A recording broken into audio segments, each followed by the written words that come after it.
Alors, shalom, shalom à tous, ici Dalion, le prince de Christ. On se retrouve ce soir afin de répondre à cette allégation des animistes. Voilà, il y a encore une nouvelle polémique qui est sortie de chez eux. C'est de savoir si seulement Dieu est un être, oui ou non. Ils disent que Dieu n'est pas un être. C'est compliqué, hein, la vie, hein?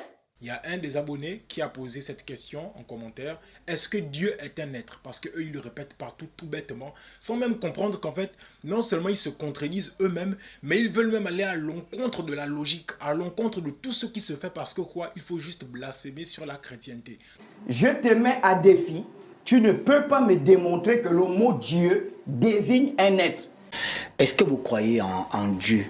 Et ce que j'appelle Dieu, c'est un être supérieur. Bon, déjà, Dieu, c'est un concept. Dieu ne veut rien dire quand on définit Dieu. Selon vous? Non, le mot Dieu ne veut rien dire. Je vous salue tous au nom de Dieu, la nature et nos puissants ancêtres africains.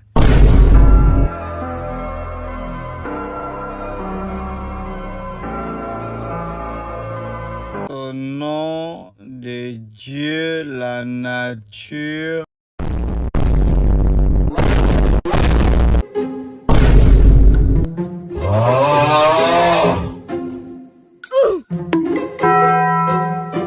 Donc, vous voyez, très chers frères, des vidéos comme ça, il y en a à l'appel. Il y en a des dizaines où ils se mettent à se contredire eux-mêmes en disant Dieu des bêtises des ancêtres, Dieu de ceci, Dieu de cela.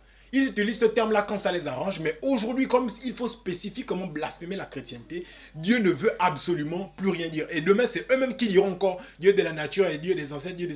C'est vraiment des perdus, en fait, des égarés. Ils ont perdu tout leur sens. Ils ont perdu tout leur sens. Maintenant, regardons ce que veut dire le dictionnaire, parce que, bien sûr, la vérité est toujours là. La vérité est toujours là. Même s'ils veulent même changer le français, nous, on le connaît quand même. On sait quand même où se trouve le dictionnaire. On ira lire, au lieu d'écouter leurs bêtises qui sortent de leur bouche là.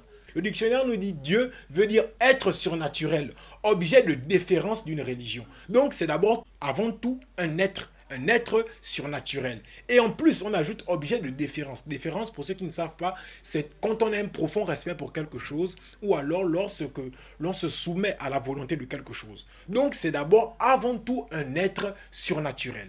Ensuite, dans la deuxième définition, au sens figuré, c'est celui qui est l'objet d'un grand enthousiasme.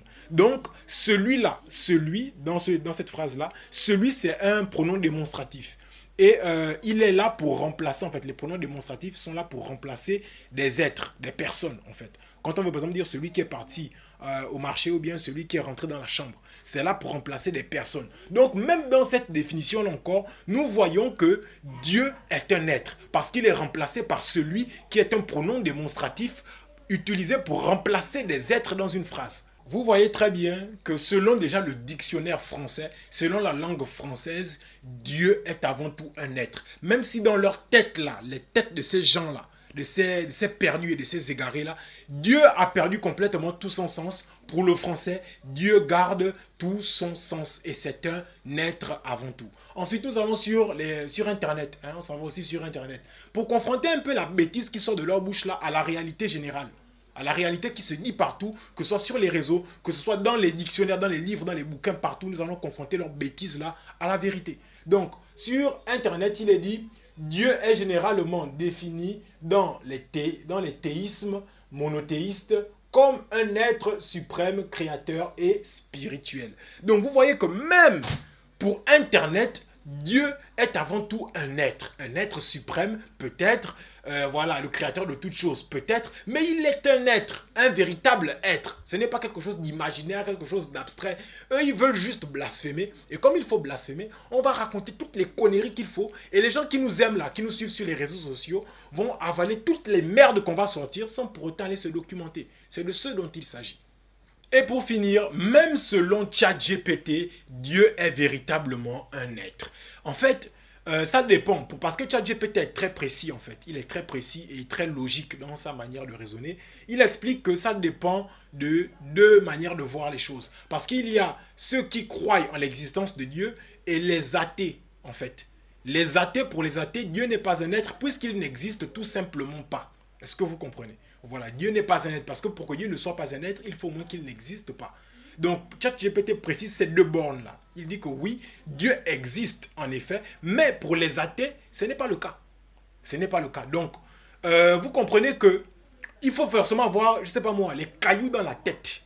Il faut forcément avoir le venin de la perdition et de l'enfer dans la tête pour s'asseoir là et commencer à raisonner en disant Dieu ne veut rien dire. Tout simplement parce qu'on veut faire passer le Dieu de la Bible pour quelqu'un qui n'existe pas.